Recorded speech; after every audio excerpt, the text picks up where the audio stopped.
একমাত্র শেখ হাসিনা ছাড়া কারোর বাপের ক্ষমতা নেই বাংলাদেশকে উন্নতির দিকে এগিয়ে নিয়ে যাওয়া।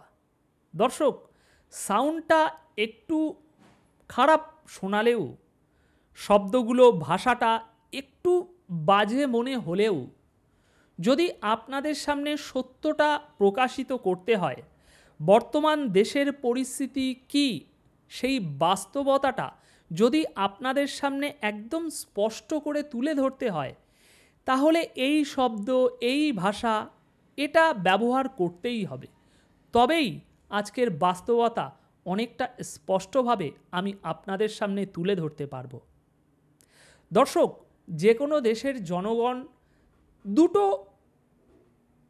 বিষয়ের মাধ্যমে সেই দেশের জনগণ খুব সুখে শান্তিতে সেই দেশে বসবাস করে। প্রথম বিষয়, সেই দেশটি ভীষণ ধনী হতে হবে। এখন প্রাকৃতিক সম্পদ হোক বা অন্য যে কোনো কারণে সেই দেশে প্রচুর সম্পদ আসে, আর সেই সম্পদের ফলে দেশের জনগণ প্রচুর ধনী, সবাই ধনী, যার জন্য দেশের জনগণ খুব সুখে শান্তিতে আছে, সবার কাছে প্রচুর পয়সা আছে। আর দ্বিতীয় একটা বিষয়, না সেই দেশটি খুব ধনী নয়, মধ্যবিত্ত গরিব একটি দেশ, কিন্তু সেই দেশে কোনো কোণাতেও সন্ত্রাসবাদ, জঙ্গিবাদ এই বিষয়গুলো কোথাও নেই।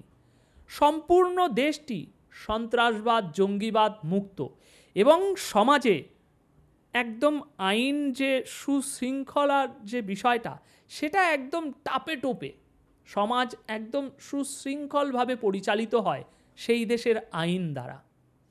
এরকম যদি হয়, তাহলে সেই দেশে মানুষ সবাই প্রচুর পরিমাণ ধনী না হলেও খুব গরিব একটি মানুষও দুবেলা দুমুঠো খেয়ে খুব সুখে শান্তিতে নির্ভয়ে সেই দেশে বসবাস করতে পারবে, সুখে শান্তিতে থাকতে পারবে। তো আমাদের শেখ হাসিনা এই দুটো বিষয়ের মধ্যে দ্বিতীয় এই বিষয়টির মাধ্যমে বাংলাদেশের 18 কোটি জনগণকে সুখে শান্তিতে এবং নিরাপদে বিগত 15 বছর ধরে রেখেছিল। হ্যাঁ, শেখ হাসিনা বাংলাদেশের 18 কোটি মানুষকে ধনী বানাতে পারেনি, কিন্তু শেখ হাসিনা 18 কোটি মানুষের, 18 কোটি জনগণের নিরাপত্তা, জানমালের নিশ্চয়তা 199% তিনি নিশ্চিত করে রেখেছিলেন। আর এই পদ্ধতির মাধ্যমেই তিনি দেশের মানুষকে সুখে শান্তিতে রেখেছিলেন।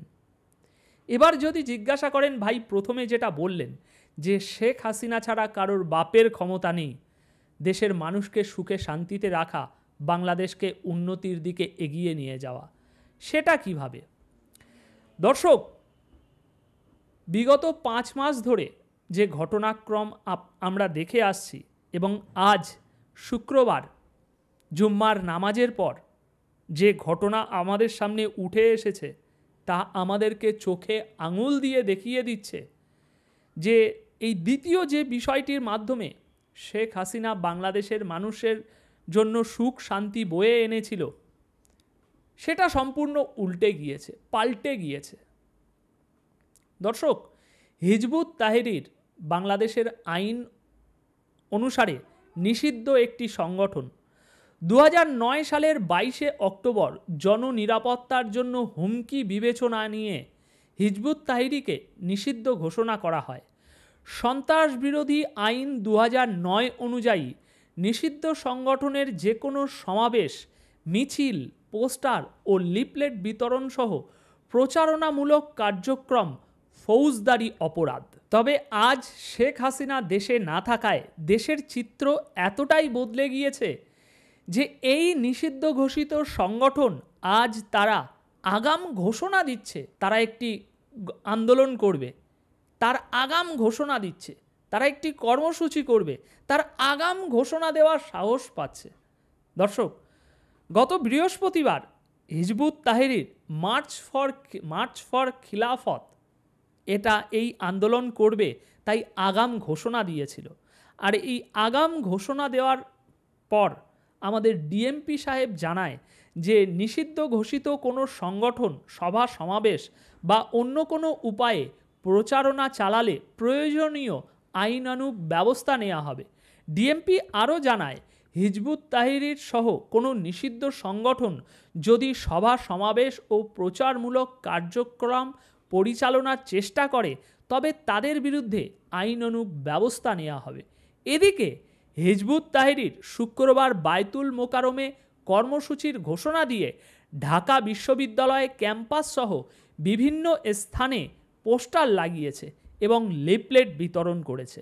তারপর আজ দুপুরে আবার একটা বড় কাণ্ড হয়েছে, কিন্তু সেই কাণ্ডে যাওয়ার আগে আপনাদেরকে এটা একটু পরিষ্কার করে দেখাতে চাই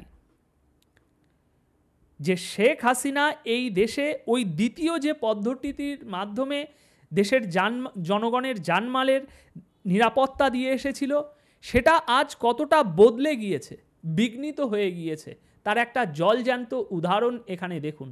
এরকম একটা সংগঠন প্রথমত তারা আগাম ঘোষণা দিচ্ছে কর্মসূচি করার, এতটা সাহস পেয়েছে, এবং দ্বিতীয়ত সেই ঘোষণা শোনার পর যখন ডিএমপি সাহেব জানাচ্ছে যে তাদের বিরুদ্ধে আইনানুগ ব্যবস্থা নেওয়া হবে, তা সত্ত্বেও সেই নিষিদ্ধ ঘোষিত সংগঠনটি পুনরায় আপনার বায়তুল মোকাররমের এই কর্মসূচির ঘোষণা দিয়ে ঢাকা বিশ্ববিদ্যালয় ক্যাম্পাস সহ বিভিন্ন স্থানে পোস্টার লাগিয়েছে, লিফলেট বিতরণ করেছে।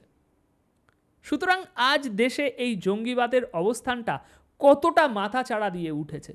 এখন এই খবরগুলো যতবার আমরা প্রকাশিত করি একটি মহল বারবার উচ্চস্বরে চেঁচাতে থাকে যে বাংলাদেশকে দেশি বিদেশি একটি চক্র বদনাম করার চেষ্টা করছে। কিন্তু আজ ঢাকাতে যে কার্যক্রম দেখা গেল সেগুলো তো একদম সম্পূর্ণ ভিন্ন একটা চিত্র দেখাচ্ছে যে না, বদনাম করার চেষ্টা দেশে বিদেশি কোনো ষড়যন্ত্রকারী চক্র করছে না, খোদ দেশের ভিতরেই যারা এখন দেশ চালাচ্ছে তারাই দেশটাকে বদনাম করার চেষ্টা করছে না, বদনাম করার খেলায় নেমে পড়েছে। দর্শক, আজ শুক্রবার জুম্মার নামাজ শেষ হওয়ার পরেই হিজবুত তাহরিরের ব্যানার নিয়ে একটি মিছিল বার করা হয়। পুলিশের বাধা অতিক্রম করে মিছিলটি পল্টন মোড় পার হয়ে বিজয়নগর মোড়ের দিকে এগিয়ে যায়। এই সময়ে পুলিশ কাঁদানে গ্যাসের শেল ও সাউন্ড গ্রেনেড ছোড়ে। এক পর্যায়ে পুলিশ লাঠিপেটা করে, মিছিলটি ছত্রভঙ্গ হয়ে যায়। মিছিলে অংশগ্রহণকারীরা অলিগলিতে ঢুকে পড়ে। কিছুক্ষণ পরে তারা আবার সংগঠিত হয়ে পল্টন মোড়ের দিকে আসতে থাকে।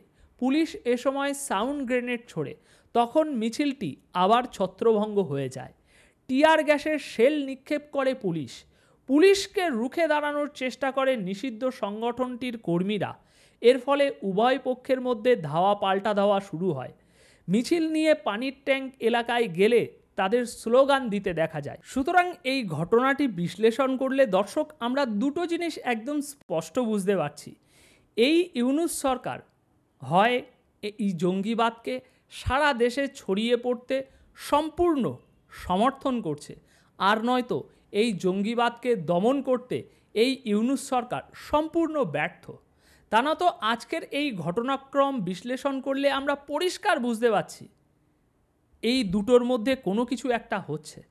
কারণ আজ দুপুরে ঢাকাতে একটা ধরাধরি খেলা হয়েছে পুলিশ আর এই নিষিদ্ধ ঘোষিত সংগঠনের মধ্যে, যেখানে ডিএমপি সাহেব গতকাল জানিয়ে দিয়েছে যে এরকম কোনো প্রচারমূলক কোনো কাজকর্ম হলে বা কোনো রকম মিটিং মিছিল হলে আমরা কঠোর ব্যবস্থা নেব। তা সত্ত্বেও এরা সাহস দেখিয়ে আজ শুক্রবার নামাজের পর এই আন্দোলন করেছে, মিছিল করেছে। সেখানে পুলিশ এই ছবিগুলো একবার দেখুন। পুলিশের হাতের সামনেই এই নিষিদ্ধ ঘোষিত সংগঠনের লোকেরা রয়েছে, কিন্তু পুলিশ তাদেরকে লাঠি মেরে সেখান থেকে ভাগিয়ে দিচ্ছে।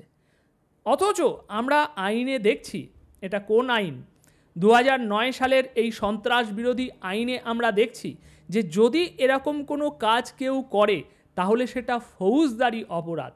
আর এখানে এই ছবিতে দেখুন পুলিশের সামনে থাকা মানুষগুলো সেই একই কাজ করেছে, ফৌজদারি অপরাধ করেছে, অথচ তাদেরকে গ্রেপ্তার না করে শুধু সেখান থেকে ছত্রভঙ্গ করে দেয়া হচ্ছে। দর্শক, এর অর্থ কি বোঝা যাচ্ছে? একটি নিষিদ্ধ ঘোষিত সংগঠন তারা যে কাজগুলো করা অপরাধ মনে করা হয়েছে, ফৌজদারি অপরাধ মনে করা হয়েছে, সেই কাজগুলো তারা করলো এবং পুলিশের হাতের নাগালে আসলো, অথচ পুলিশ তাদের বিরুদ্ধে কোনো অ্যাকশান না নিয়ে তাদেরকে ছত্রভঙ্গ করে সেখান থেকে যাওয়ার রাস্তা তৈরি করে দিল। এতে করে দর্শক আমরা কি বুঝতে পারলাম বা আমরা কি বুঝতে নেব যে ইউনূস সাহেব এই জঙ্গিদেরকে নিয়ে ঠিক কি করতে চাইছে? দর্শক, ছবিগুলো দেখুন, সবাই পুলিশের হাতের নাগালে রয়েছে, শুধুমাত্র একটু লোক দেখানোর জন্য, বিদেশি মিডিয়াকে দেখানোর জন্য সামান্য একটু স্টেপ নেওয়া হয়েছে যে দেখো আমাদের দেশে এই সংগঠনটা নিষিদ্ধ, কিন্তু তবু তারা এরকম একটা আন্দোলন করেছে, তাই আমরা তাদের কঠোর হাতে দমন করছি। যেটা যতটুকু না করলে নয়, ঠিক ততটুকুই লাঠি চার্জ করে তাদেরকে সেখান থেকে ভাগানো হয়েছে। এর বাইরে কোনো কিছু হয়নি, মাত্র 1-2জনকে গ্রেপ্তার করা হয়েছে। কিন্তু এই একই জিনিসটা যখন আওয়ামী লীগ নিষিদ্ধ ঘোষিত সংগঠন ছাত্রলীগের সঙ্গে হচ্ছে, তখন ব্যাপারটা পুরোপুরি আলাদা চিত্র নিচ্ছে। সেটা সম্পূর্ণ ডেভিল হান্ট নামক অপারেশন তৈরি হয়ে যাচ্ছে।